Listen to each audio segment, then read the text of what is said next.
Get ready to hear the truth about America on a show that's not immune to the facts with your host, Dan Bongino. The people in charge, folks, right now, they're such an embarrassing mess. that peppermint patty's the best they've got. You know, walking out there every day with the daily Pravda propaganda episodes, it's just embarrassing. I got that. And another prediction of mine coming true. You thought your email was safe? What did I tell you a while ago? Remember that show? I said, they'll be coming for your email next. It's not good enough that they censor you on Facebook and Twitter and ScrewTube. I said, you watch, email will be next. Well, that day's coming sooner than you thought. I told you. More on that coming up next. Hey, speaking of which, I protect my data and my online activity with a VPN. Get one today. Go to expressvpn.com/Bongino. Welcome to the Dan Bongino Show. Let's get right to it. Another brawl with Geraldo last night, who was stabbing the president in the back again, pretending to be his friend. It's really just disgusting. So I had to dig into him last night. I'll get to that in a second. Going online without ExpressVPN, it's like using a smartphone without a protective case.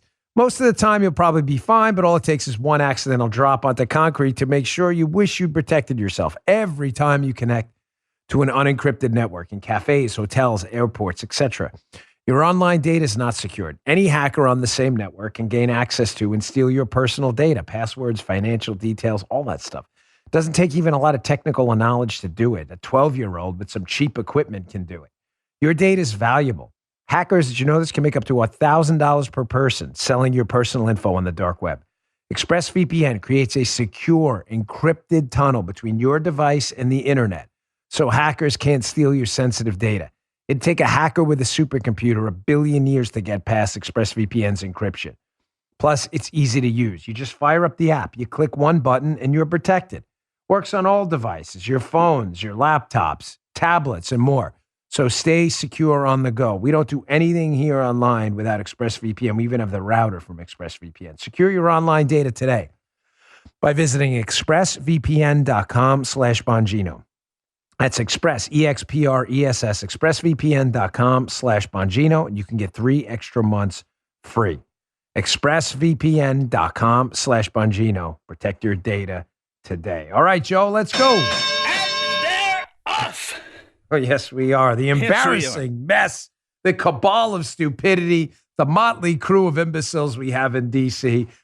Reaching embarrassing new lows every day. So here's what's going on from my buddies behind the scenes there. They're telling me that the Biden administration is genuinely running out of ways to spin the disaster right now. They just are.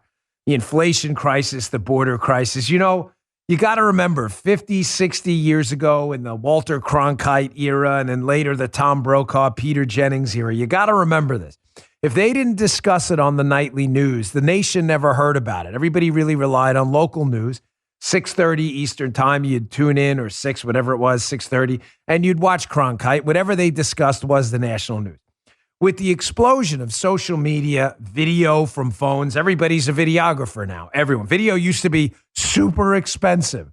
Not anymore. You just click record, right? Social media, Fox News, Newsmax, OAN, all of these other outlets out there. The problem now is when the liberals used to put under lock and key narratives they didn't like, high inflation, open borders, crime out of control, Cronkite and them would put that under lock and key. You'd never hear about it. They can't control it anymore. So they're running out of ways to spin. I'm getting this from very reliable sources. And they're starting to panic because there's only so many different ways to tell people that what's happening, crime, inflation, the border, is not happening. There's no border problem. Hey, we see videos of 100,000 people crossing the border illegally. That's not happening. They are undocumented guest residents in local hotels. You can only spin so far. You can only spin so far. Inflation. It's transitory. Listen, everything in life is transitory. Okay, the question is, how long is the transitory? If inflation's transitory from now until you die, was it really transitory?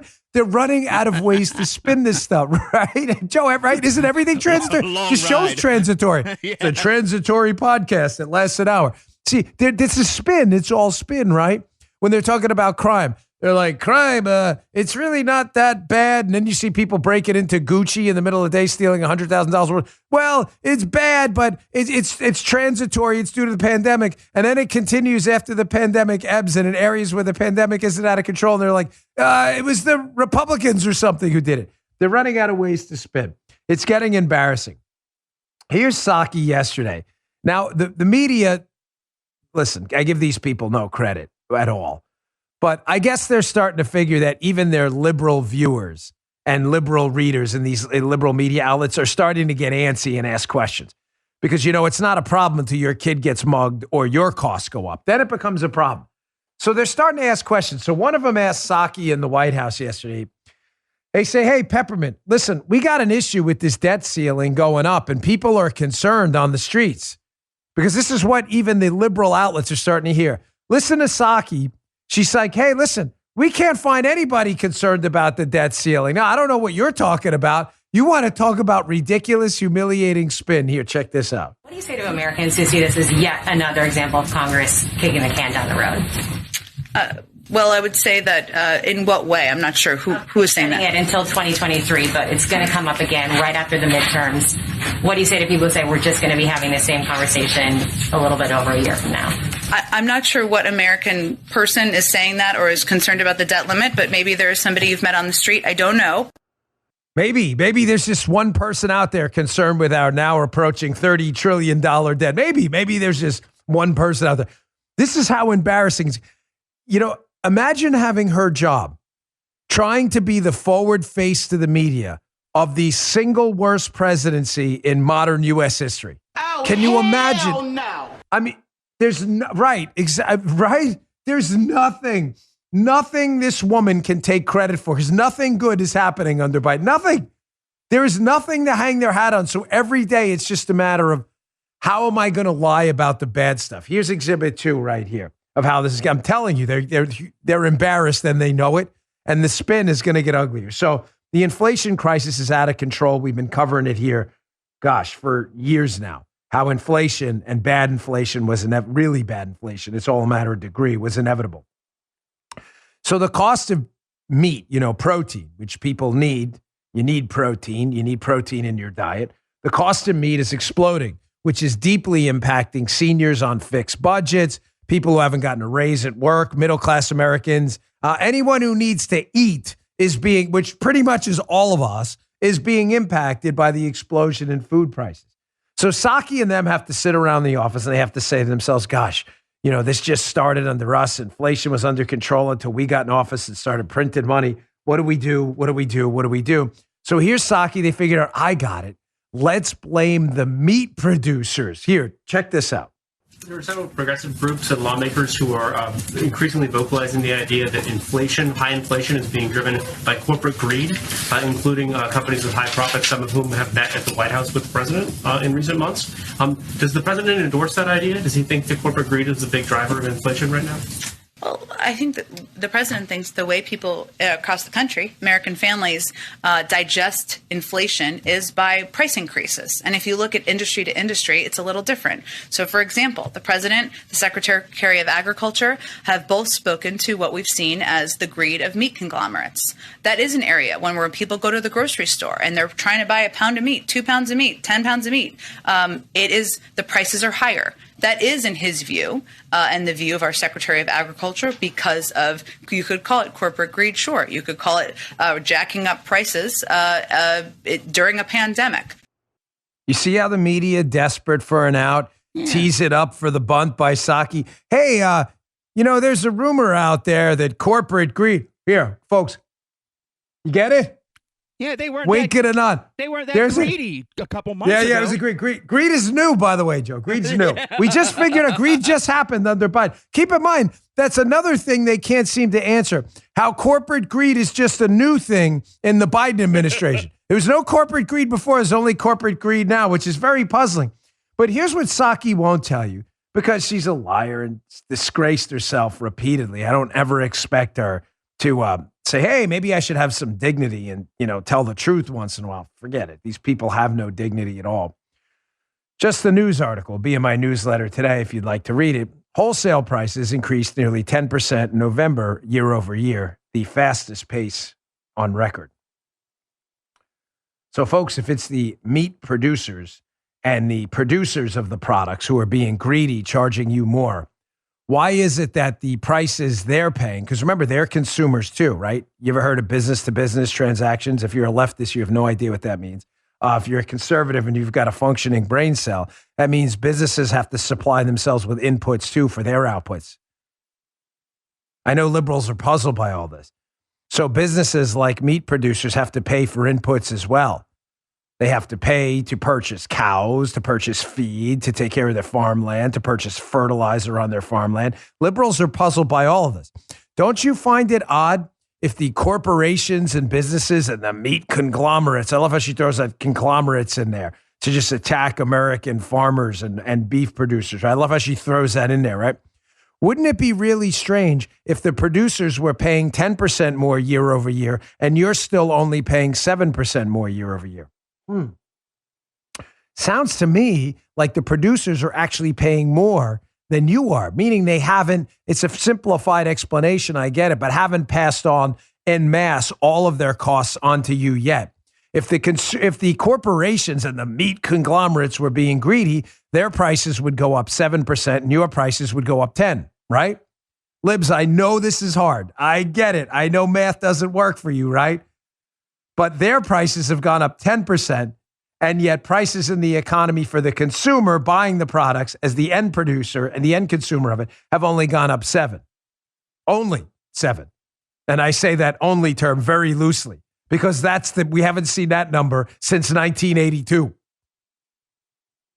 See, but here's the thing about the left. They're not stupid. Again, they think you're stupid. And it really speaks a lot to where your intellect is. I'm sorry. If this insults you, I'm sorry. It's meant to. This really speaks to your intellect on the left if you buy this stuff. If you buy this, what Psaki's saying, that it's all corporate greed, meat conglomerates, and you do no homework on your own, it really speaks to the intellectual vacuum you live in. You should be embarrassed, but you're not. Now, the great Milton Friedman, speaking of corporate greed and greed has existed throughout human history. You have to ask yourself, though, if you're Psaki, why is greed so bad now? The answer is it isn't. Production companies that are selling you stuff are paying more for the inputs, therefore have to charge you more for the outputs. It's called math, economics. Try it sometime. Here's Milton Friedman in a famous appearance on the Phil Donahue show. Donahue was a leftist. Donahue asks him about greed. Hey, Milton Friedman, capitalists are full of greed, you crazy capitalist pigs. Watch Friedman just nail this dope to the wall. Check this out. Did you ever have a moment of doubt about capitalism and whether greed's a good idea to run on? Well, first of all, tell me, is there some society you know that doesn't run on greed? You think Russia doesn't run on greed? You think China doesn't run on greed? What is greed? Of course, none of us are greedy. It's only the other fellow who's greedy. The world runs on individuals pursuing their separate interests. The great achievements of civilization have not come from government bureaus. Einstein didn't construct his theory under order from a bureaucrat. Henry Ford didn't revolutionize the automobile industry that way. In the only cases in which the masses have escaped from the kind of grinding poverty you're talking about, the only cases in recorded history are where they have had capitalism and largely free trade. If you want to know where the masses are worst off, it's exactly in the kinds of societies that depart from that. That's a fact. So now we can all acknowledge greed exists everywhere, correct? Human self-interest is it's embedded in who we are. It's imbued in who we are. Human self-interest. It just is. You can deal with that, or you can fake the funk like Psaki does and pretend that greed's a new thing that just started under the Biden administration, which is odd to make that comparison. Odd for her. Greed, but greed's only bad now. Make that connection, I should say. But Friedman brings up a good point that even though greed is everywhere, and greed will always be everywhere, why is it that people have escaped grinding poverty only in countries where the government is smaller and the individual is bigger? and we believe in free markets. Why is that? Again, I am under no illusion that liberals will ever ask themselves these questions. They have no capacity to digest material. They're not very bright, and they're never self-reflective at all, ever. They just listen to what people say like, let me, okay, Jed, it's greed, did it? Here's Rick Santelli in CNBC sounding the alarm about inflation. Santelli's a decent guy, saying, listen, man, we're in trouble. This inflation is broad-based. These companies are all paying more. Remember, you got the producer side, what they're paying for inputs, and what you're paying for their outputs. Both are at historic levels. This is bad. There's no good news in this inflation number. Listen to Rick Santelli. Our November read on producer price index up 0.8%, up 0.8%. That's hotter than expected. And if you remove food, energy, and trade, it is up 0.7, also hotter than expected. And if you just remove food and energy, it's up 0.7. So food and energy, 0.7. Food, energy, and trade up 0.7. Now, the year-over-year numbers up 9.6 on headline producer price index. That is a new record. And if we look at X food and energy year over year, up 7.7, also a new record. Why did I play that? Because again, I want you to have the facts and the data. I want you to leave this show every day, despite the fact that we have some fun and Joe and I can laugh and we throw in these kind of silly segments once in a while. You will never leave a show ever without having the facts and data to back it up. The liberals' new claim, and Psaki, what you're going to hear next, is, the inflation's just isolated to a few industries that are being extra greedy, just like the meat and energy people. No. Santelli just accurately stated, even when you strip out food and energy, inflation's still out of control. But don't let the facts get in the way of a stupid argument that your lemmings on the left will appropriately pick up and echo like dopey clowns. Food, energy, greed, meat conglomerates. They're all talking points all the time, never backed up by any evidence. Don't worry, though, folks. Everything's good. Joe, no worries. Kamala Harris is getting ready to give away more money if you want to buy a very expensive electric car, because it's not like giving away more taxpayer money you don't have, therefore printing it is going to cause an inflation crisis to chase more products we don't have in a supply chain crisis. Kamala Harris has it figured out. You're in an inflation supply crisis, just print more money to help people go buy expensive electric cars they don't need. No, that's not happening. No, it is. Here, check this out. The President and I know that families are stretched thin, and we take that seriously. And we have designed this bill to help everyday folks who just need a little bit more support. So we are lowering the costs of everything from child care to health care, from prescription drugs to electric vehicles. Our Build Back Better Act will cut the sticker price of new electric vehicles made in America by union workers by up to $12,500. And it will also include, and this is a new approach, a tax credit of up to $4,000 for used electric vehicles to ensure that electric vehicles are affordable for everyone. This has got to be the video clip of the day. She says two things there. Two things that are just knee-slapping hilarious. Number one, she says, families are stretched thin. Now, why is that? It's not funny because families are stretched thin. It's funny because families are stretched thin because of the inflation they're causing by printing more money to spend that we don't have. And then she says, despite the fact that families are stretched thin because they caused it, she goes, don't worry, we're lowering the price on. And then she goes through a list of items, food, healthcare, cars, that literally Santelli just in the last segment was like, they're all going up at record rates. I can't, what is it about being a leftist? Do you ever, at any point in your sad, sorry existence, listen to this and go, I don't know, maybe they're full of crap this time? Do you ever do that? We're lowering the prices. She goes through a list of items where prices are at historic, unprecedented highs.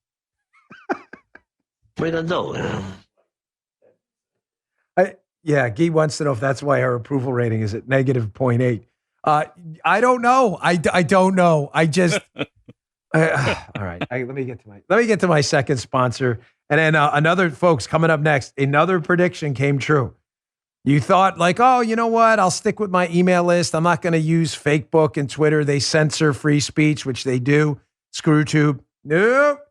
New York Times giving a wink and a nod that we better start censoring email next. I told you. I did this show, 6 months ago? I promise you. The thing about communists is they got to do communist stuff because they're commies. So the way commies do stuff is they slowly push the envelope every time. Your email's next. Stay tuned. Today's show brought to you by Genucel. It's only 2 more weeks to celebrate the Christmas and holiday season with your friends at Genucel.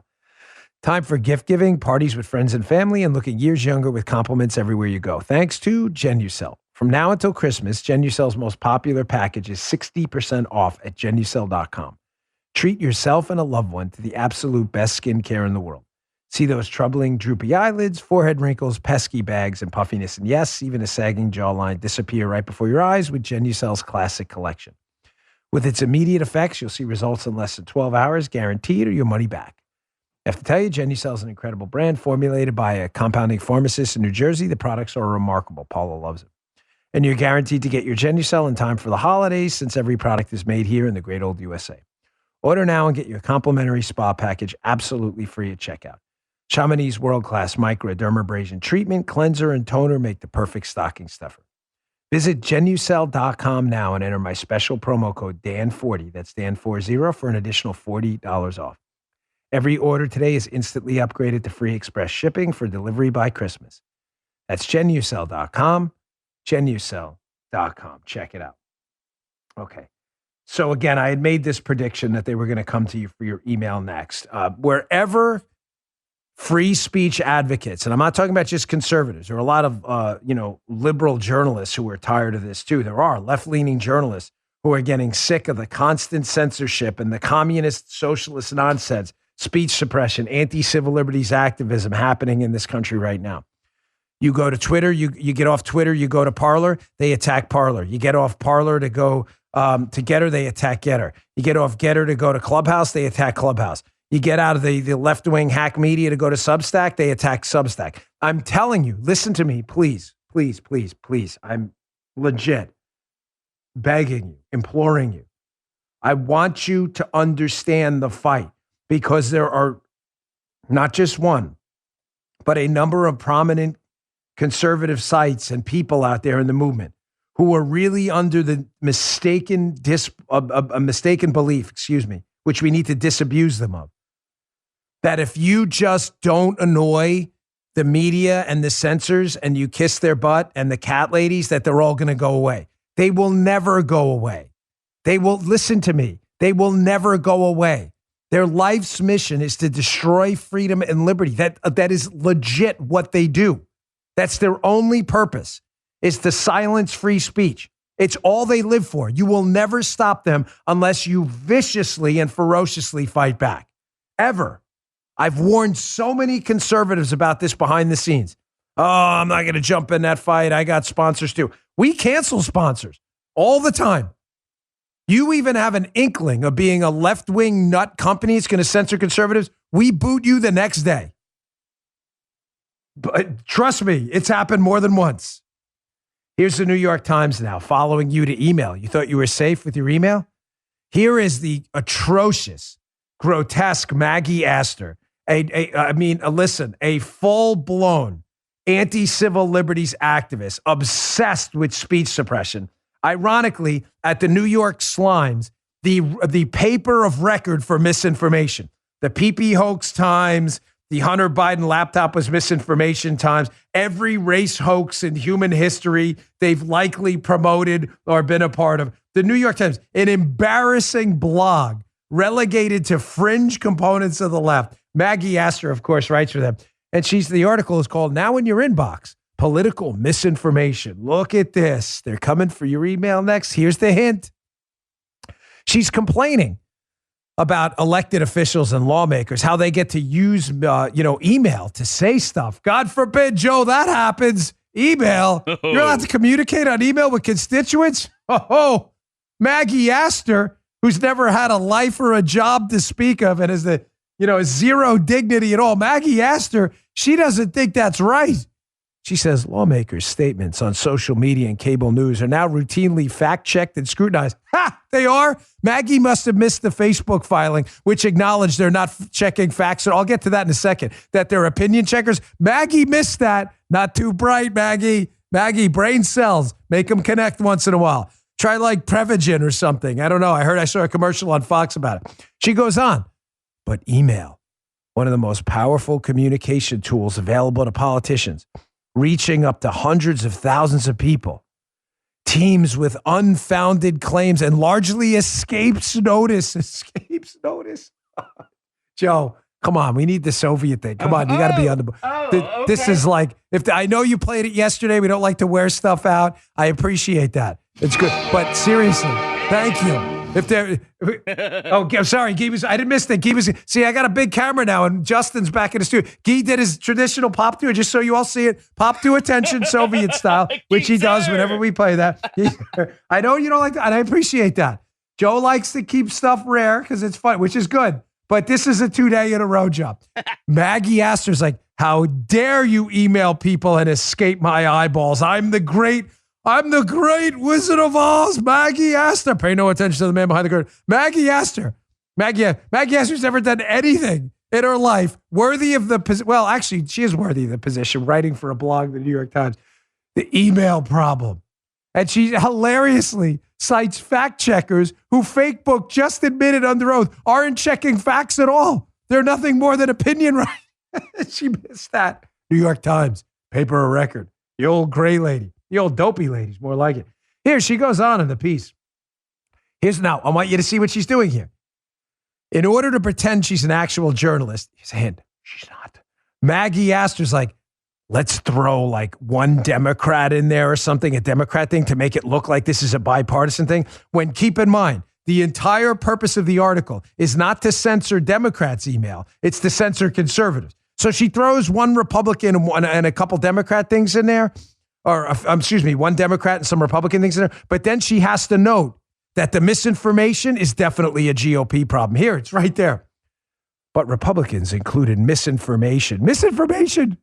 This is the New York Times. The New York Times. Maggie Astor, the New York Times. But Republicans included misinformation far more often, in about 15% of their messages, compared with about 2% for Democrats. To keep this up. There is nothing I would love more than to see this analysis of the New York. They've seen every email and they've gauged that 15% is Republican misinformation. It reminds me of when Malcolm Nance, that dipwad at MSNBC, told me in a van coming back from Politicon, one of those shuttle vans, me and my wife, that he speaks for all black people. He was like, yes, I speak for all leftists. She goes on, Maggie. In addition, multiple Republicans often spread the same unfounded claims, whereas Democrats rarely repeated one another's. Whoa. Time out. I need a break. So just to be clear, the New York Times, which promoted the PP hoax and Trump got peed on, that wasn't repeated by anyone. No one repeated that. The Hunter Biden Russian disinformation story. I can't. These people, they are so without a shred of dignity. It's hard to believe even the dopiest of liberals takes Maggie Astor seriously. Yes, definitely those Republicans. And you know what the example she cites in the piece, which is beyond comical? The $450,000 payout to illegal immigrants. The proposal was a real thing. It's like, well, it may have been a real thing, but it was only going to be paid to some immigrants. Oh, so it's real. So you're admitting it's real. You're admitting it's real. You just don't like the fact that the story reflects negatively on Democrats. So your angle is what? It's real, but it would be realer if it was paid to more? This is... You're an idiot. Yeah, you big time. Thank you, Ren. Here's the... Maggie Astor may have missed this. It's not that bright. She missed it. She doesn't really do journalism. This was the actual court filing by Facebook because Maggie Astor wants more opinion checking. She believes it's fact checking. She should probably read this. Facebook said in a court filing that the labels that fact checkers attribute are neither false nor defamatory. To the contrary, they constitute protected opinion. Maybe Maggie should look that up. That's the Facebook lawsuit being filed by John Stossel against Facebook against their fact checkers, where they admit they're not checking facts at all. Maggie doesn't know that, of course. Maggie wants opinion checkers to go through your email. Folks, listen to me. I'm being deadly serious here. It's coming.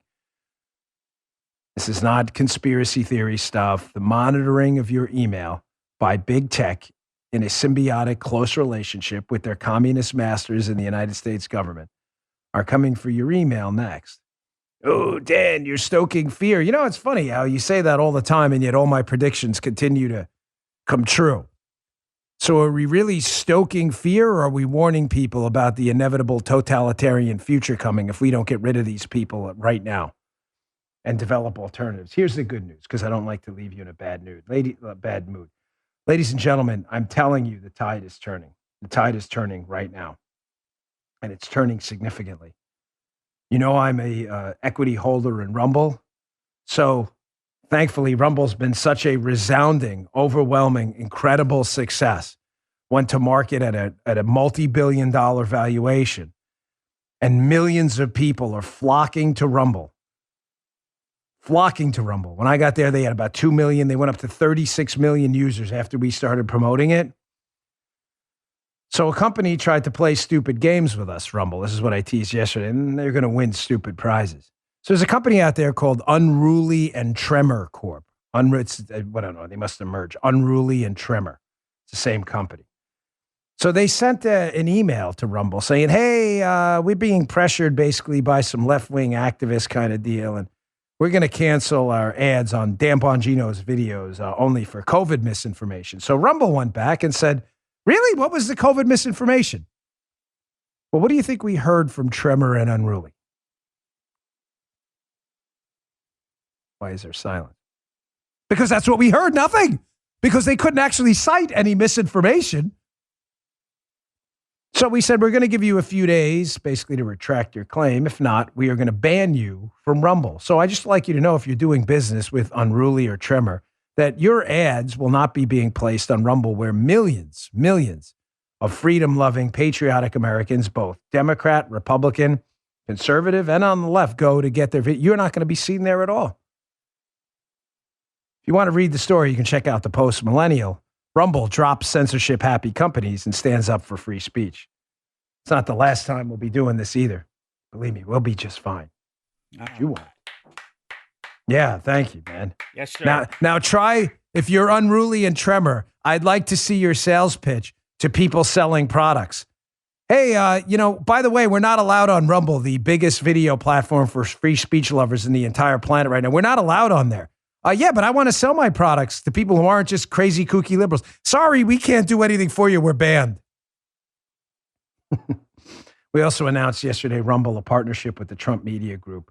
So that's pretty awesome. We really love that. All right, let me get to my next sponsor. And then I just quickly want to get back to an article being written by me by a clown, the Biden biographer and CNN contributor, who I gave the time of day for a moment and then emailed him yesterday, letting him know that the Dennis Green theory was true, that he is who we thought he was, a Biden biographer. So I want to show you the questions he sent me to follow up on, to show you what kind of dunces these people really are. Evan Osnard or something. Today's show brought to you by Omaha. We're an Omaha Steaks household. We love Omaha Steaks. There's nothing better than sitting around at a grill on a nice chilly day with the smoke coming up off the grill and the smell of steaks coming out and the snow melting around that grill. You got to do it with Omaha Steaks. The holidays are here, and finding the perfect gift is tricky. Omaha Steaks makes it easy to send friends and family the best gift. They're going to love it. Guaranteed to be loved. Go to omahasteaks.com. Enter Bongino into the search bar, Bongino, and save over 50% when you order the perfect gift package today. For $99.99, you'll get the world-famous bacon-wrapped filet mignons, chicken breasts, jumbo franks, sides, desserts, and so much more.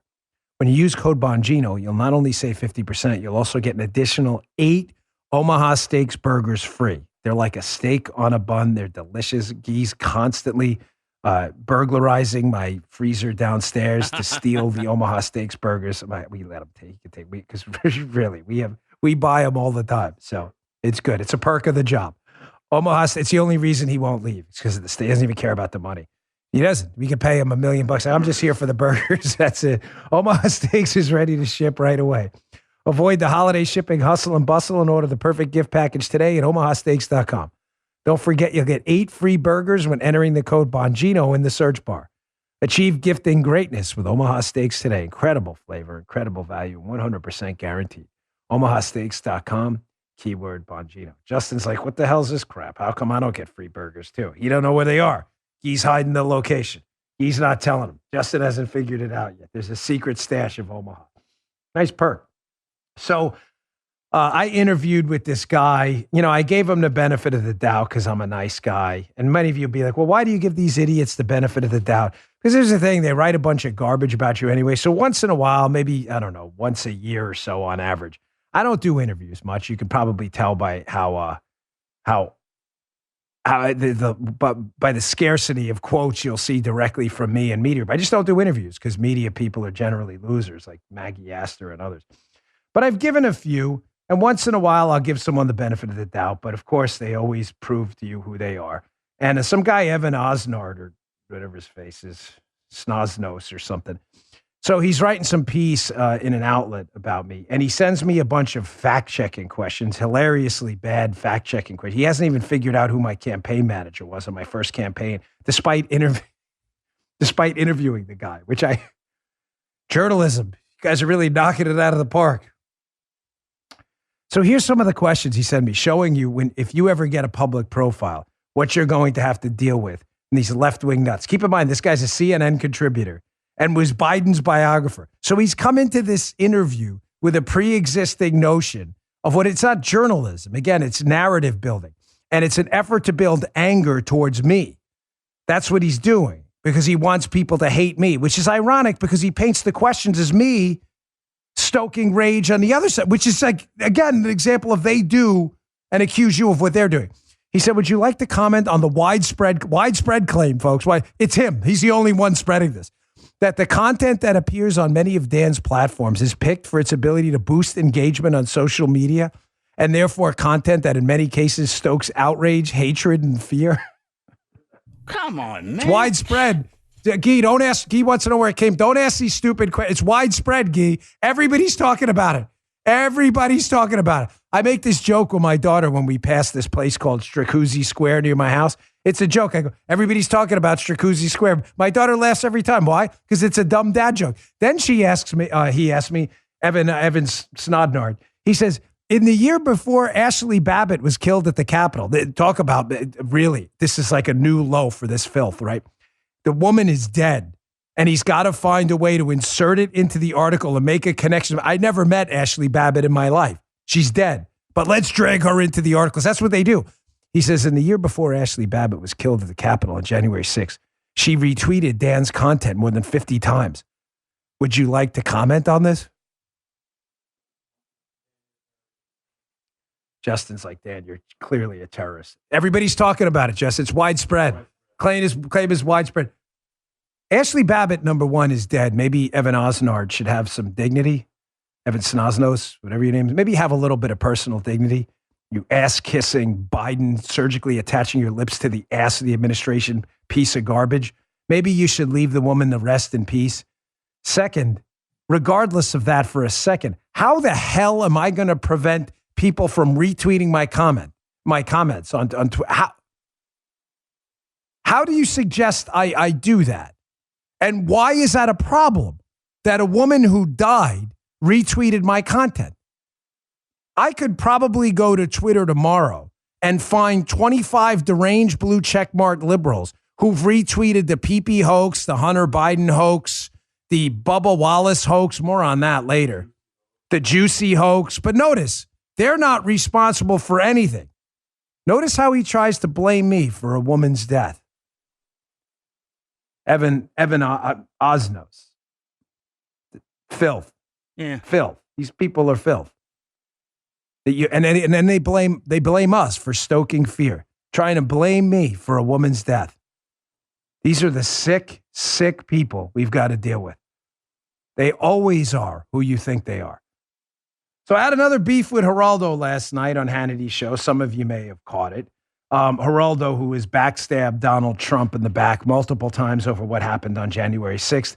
Again, the left is obsessed with the narrative, and the narrative changes. I should say obsessed with narratives. The narratives, because the narrative changes all the time. When the left wants to go after Donald Trump, what do? They say, the left, meaning Geraldo, they say Donald Trump incited a riot on January 6th. That's despite the fact we have video evidence anyone can look at, although people like Evan Osnos and others won't dare do it, where Donald Trump said, now we're going to go march peacefully and patriotically to the Capitol. How that's inciting a riot, only people like Evan Osnos can figure it out. I mean, he is a CNN contributor and the Biden biographer, right? And Geraldo seems to think that was inciting violence. But when they want to show it was a planned insurrection, they downplay Trump incited the riot, and they talk about how a bunch of Republicans got together and planned a massive insurrection. Now, keep in mind, those stories both can't be true at the same time. You would think a sane liberal would question that, of course, because they're not sane. They never question it. People like Geraldo can't figure out what it was, a planned insurrection or a Trump-instigated riot. So here's Geraldo yesterday downplaying the other riots that happened around the country and the insurrection that happened in the White House when Trump was in office. Oh, we've got video of that coming up next. Interesting how the left isn't concerned about that, where they almost took the White House. Oh, I was getting texts that night from Secret Service people. Remember the BLM Antifa riots? You have no idea. You had how many agents were hurt, uniformed division officers were hurt, and they were terrified that night that there was going to be a real, legit fence breaching episode. And the plan for that was not a good one. No one talks about that insurrection. Nobody. I'm going to video of that coming first. Here's part one of Geraldo. Watch him try to downplay everything else. He wants to focus on attacking Trump, who he claims is his friend. I promise you, Trump is no friend to Geraldo anymore. His true colors have been exposed. Check this out. The obvious difference between the riot that happened on January 6th and the 500 odd that you correctly cite as concerning and damaging to America, to our psyche, to our physical well-being, is that this was a riot that was unleashed, incited, and inspired by the President of the United States, which targeted Geraldo, we're not the heart of American democracy. The President didn't say, no, you can, that's your targeted opinion. The President said peacefully, no, stop. The President said peacefully, patriotically march to the Capitol. It doesn't matter what the president said. Geraldo is committed, at least last night, he'll change his mind tomorrow, to the narrative that Donald Trump instigated a riot, despite telling people we can see on tape, on video, we can see it, peacefully and patriotically go march on the Capitol. Now, and Geraldo, who must be one of the worst lawyers on planet Earth, he believes that's evidence of instigating a riot. I had about enough of this guy's crap on this January 6th thing. I'm really sorry. So I kind of lost it on him and told him what a backstabber he was and how pathetic and vile it is that he pretended to be Donald Trump's friend and at the first opportunity sold him out. Here's the follow-up. Geraldo, we've been arguing about this forever. The backstabbing of the president you're engaging in is really disgusting. It's really vile that you pretend to be this guy's friend and you continue to do this. I resent that. I supported Donald Trump. On tape. I supported Donald Trump until he abandoned democracy. Let me respond. He abandoned the election results and he refused to accept the will of the American people. You heard it. Nobody can hear you. You heard we gotta leave it there. And you stabbed him in the back. You heard it. Thank you. Notice how he doesn't let anybody talk. He doesn't let anybody talk because he knows he got wrecked. He knows he pretended to be Donald Trump's friend. He knows Donald Trump did not incite a riot. So when you call him out on it for the vile backstabber he is, then what happens? He talks over you. That's all he does all the time. That's his shtick. I got my words in though, and everybody heard it. I want you to remember this. Remember this insurrection? The White House, an insurrection that got so bad they had to relocate President Trump to the bunker because the BLM and Antifa terrorists were dangerously close to causing a very, very serious security situation at the White House. It was serious here. It was about to get a lot worse. And don't tell me what happened. I was getting live time texts from people who were there. This is worse than you've ever heard about. Donald Trump had to be relocated to the bunker, and the left thought that was hilarious. They thought that insurrection was funny. Remember? Bunker boy. And well, let's talk about this insurrection. Hat tip Yossi Gestedner. I saw this video in his video. Here's a video of the insurrection that happened at the White House. The Democrats don't want you to know about because it was their favorite terror groups, Antifa and others. Check this out.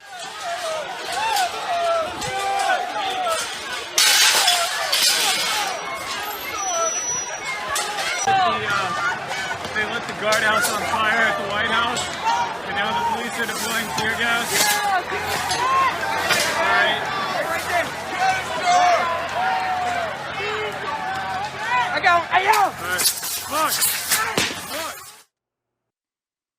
No one wants to talk about that, including two disgraced now former Republicans are now full-blown liberal Democrat socialists.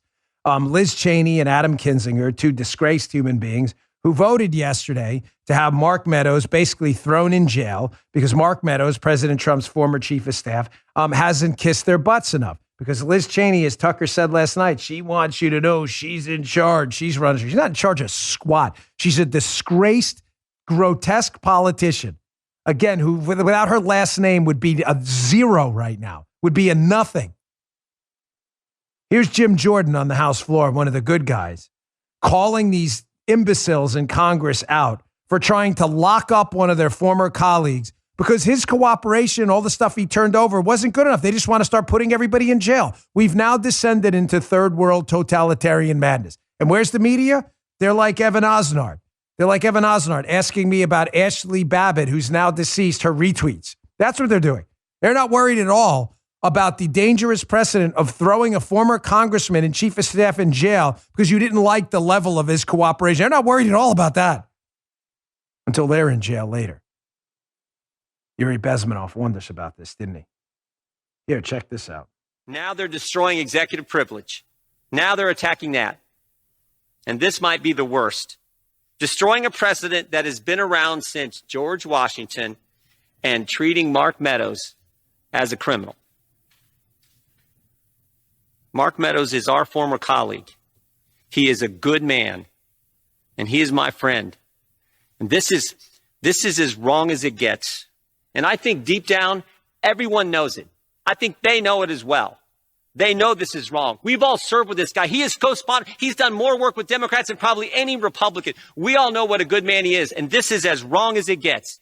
You all know it. But your lust for power, your lust to get your opponents is so intense, you don't care. I hope you reconsider. I hope we don't take this action. Madam Speaker, I yield back. We're in a really, really dangerous time, folks. I can't emphasize to you in strong enough terms how important it is that Liz Cheney, Adam Kinzinger's gone, don't worry about it. He won't dare run again. But that Liz Cheney not only lose, but lose so badly she never shows her face in Republican polite company again. She has disgraced herself, the country, and what remnants were left of her family name. An embarrassment. Voting. She and Kinzinger were the only two Republicans that voted for this yesterday to lock up one of their former colleagues because they didn't like the level of cooperation. This is third world crap right here.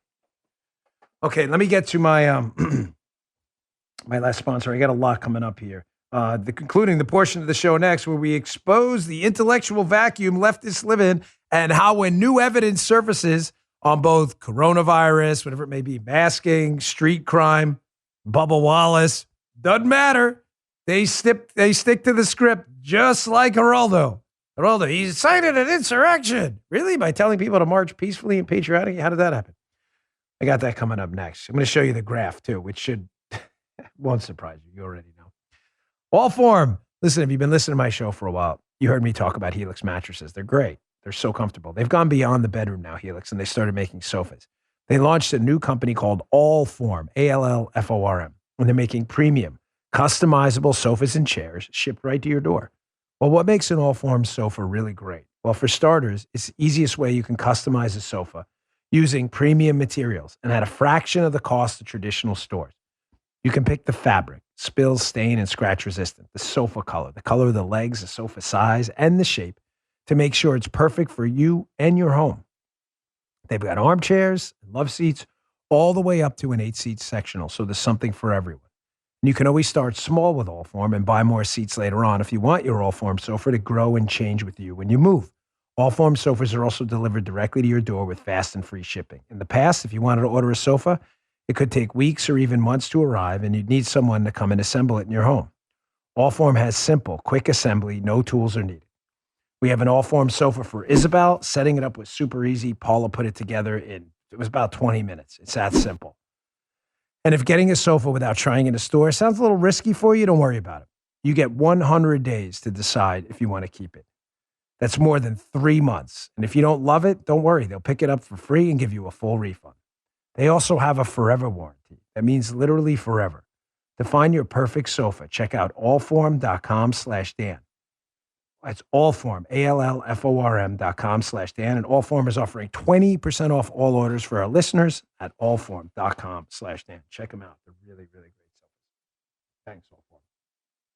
So again, this is the portion of the show where we explore the left and their resilience to facts and data, because on this show, I want you to leave knowing the truth. So, the mask mandates and the vaccine mandates have been a source of consternation and indigestion on this show for a long time. Not because I have a particular problem with a mask or a vaccine. Vaccines and masks, I guess, can serve some purpose in some circumstances. The problem I have is they're the only two approved narratives on the left because they involve mandates and government power.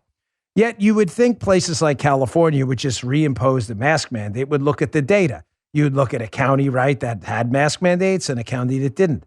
And if masks were working, you would think that the county with the mask mandate, Joe, tell me if I'm crazy here, would have lower coronavirus numbers. Tell me if I'm nuts. Yeah, man. So this, okay, thank you. I'm not crazy. So this Twitter account picked up on this. They said for 5 months, LA counties had mask mandates, and they've imposed increasingly strict vaccine passports. But neighboring Orange County has not. Yet LA has done worse the whole time. Yet politicians and experts are continuing to pretend that these mandates and vaccine passports work. Here's the chart. So here's LA County with a mask mandate. That is the black line. The orange line is Orange County. The lower line there. Colors are always thrown off on the prompter there. But you'll notice that it is orange. Okay, I'm not crazy. The black line, which is Los Angeles, is higher at nearly every single point on the curve for coronavirus infections, rather than Orange County, which does not have a vaccine mandate or vaccine passports and is lower. I forget it. I don't even, there's nothing I can say. So I'm just going to leave that there. They're just immune to evidence. None of this stuff matters. So just continue to do the stupid stuff. As long as I don't live there, I don't even care anymore. You do you.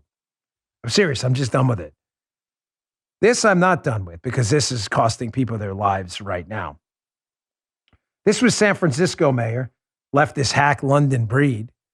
San Francisco Mayor London Breed announces cuts to police department in new city budget. Of course, this was a while ago on ABC 7 News. Here's the latest update from CBS News. San Francisco Mayor London Breed announces crime crackdown. She's going to be, quote, less tolerant of all the BS that has destroyed our city. Expecting liberals again to make the connection between mask mandates and higher coronavirus infections and defunding the police and higher crime is apparently asking too much. Maybe Evan Osnard can help them figure it out. Maybe do a piece on that. Here's another one. Did you see this from ESPN? So ESPN, despite the fact that we know the Bubba Wallace noose thing, remember this story? Bubba Wallace, whose team couldn't figure out what a garage pole was. Now, Joe's quite a handy cat, works on his own car.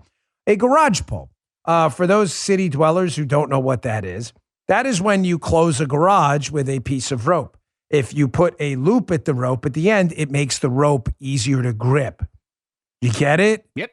Because if the rope was just straight, you would have downward force. What a loop enables a horizontal vector too, as the loop goes up. It's called like physics and stuff, creating pressure and distributing it over a certain area.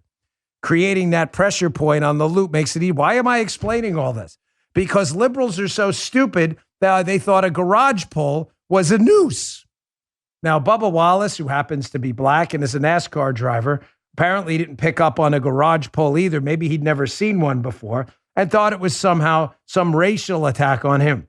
The story's now been discredited because the FBI, rather than investigating other things, sicked about 7,000 agents on this case to make sure that it was not, in fact, a noose, and they determined it wasn't a noose, that this garage pole had been there way before Bubba Wallace, who's black, had ever gotten into that garage, and no one even knew it was going to be Bubba Wallace's garage. The story's been discredited. Now, you would think, again, like the mask mandates and the crime thing, this would be called evidence. Nope, not at all. Here's ESPN jumping in the mix that's now doing a documentary about the fake noose hoax, pretending it was real the whole time, like none of this ever happened.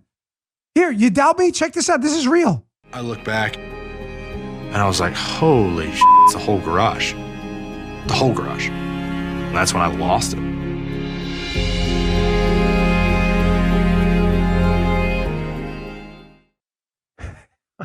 He's like, I can't believe it. I honestly, I can. I'm not surprised at all. The story's eviscerated and discredited. ESPN has a whole series on it. Like it was never discredited. Like it really happened. They got Bubba Wallace. Oh, I can't take. Oh, they got these Jimmy Johnson and others. Yeah, we're all behind Bubba. Great. Get behind Bubba. The event he's talking about never happened. I don't know what you're talking about. There was no race incident. It was a garage pole.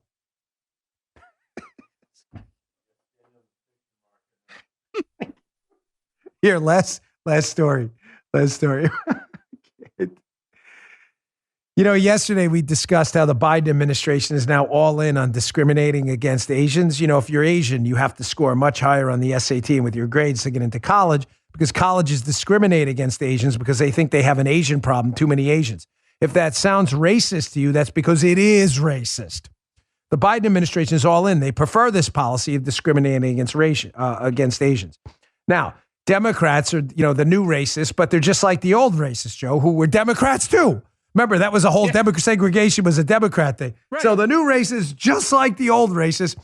So it's not good enough now just to discriminate against Asians. Apparently, there's a school district in Denver, obviously run by leftists. Joe, segregation is back. Segregation now. No, it is. Not a joke. They're like, Joe, but no, not a joke. In this case, sadly, it's not a joke. Now, again, Joe, I got to ask you this. As a astute observer of history, who's been alive a little bit longer than me, last time I checked, segregation was a really bad thing. Would you agree? Take a second if you need to. It was a bad thing, right? No good? Yeah, no, it was really a bad thing, Dan. Oh, okay, thank you. Brilliant. Joe's brilliance doesn't go unnoticed here. Yes. Yes, segregation, really bad. Racism against Asians, very bad. Not for the new racists who are just like the old racist Democrats, who have always been the racists. Apparently, the school district thought it was a good idea, and you can see here from their email back, they thought it was a good idea to create a segregated playground. And this is always what the Democrats do, by the way. The old racist Democrats down south, who are separate but equal, there'll be equal facilities. No way. The new segregation, they describe it as a place of belonging for our minorities, so a place of belonging and welcoming. Yeah, just don't welcome. That was the whole point of segregation. You can welcome one race and don't welcome the other. That's why it was a bad thing. No, tell this Denver school district that this. The last line. Efforts. He brings up. Here's the email they wrote up. Folks, efforts like these are about uniting us, not dividing us. No, they're literally about dividing you. Literally, this is the new left. Again, the portion of the show where we describe the intellectual vacuum liberals live in every single day. Thank the Lord. Wake up every morning and go to bed every night and pray and say, thank you. You are not one of these racist buffoons. We are conservatives. We will always be the party of unity, judging people by who they are, not what they look like. We will always be the party of big R God-given rights that defends liberty and freedom for everyone. That is our movement. It will always be our movement. And we will always fight against this stuff, and you should be proud of that. Maybe Evan Osnard should ask about this, the segregation out there. Is that stoking fear and hatred? No, it's about unity. Sure. All right, folks, thanks again for tuning in. We are at 1.97 million subscribers on my Rumble account. We just need a few more. Please go to rumble.com/Bongino. Follow my account, my video podcast there. It's free. I hate the term subscriptions because it implies that there's a payment. There is not. But please follow my podcast there, rumble.com/Bongino. We are almost there to 2 million, which is awesome. Thanks so much for tuning in. See you on the radio show later. You just heard the Dan Bon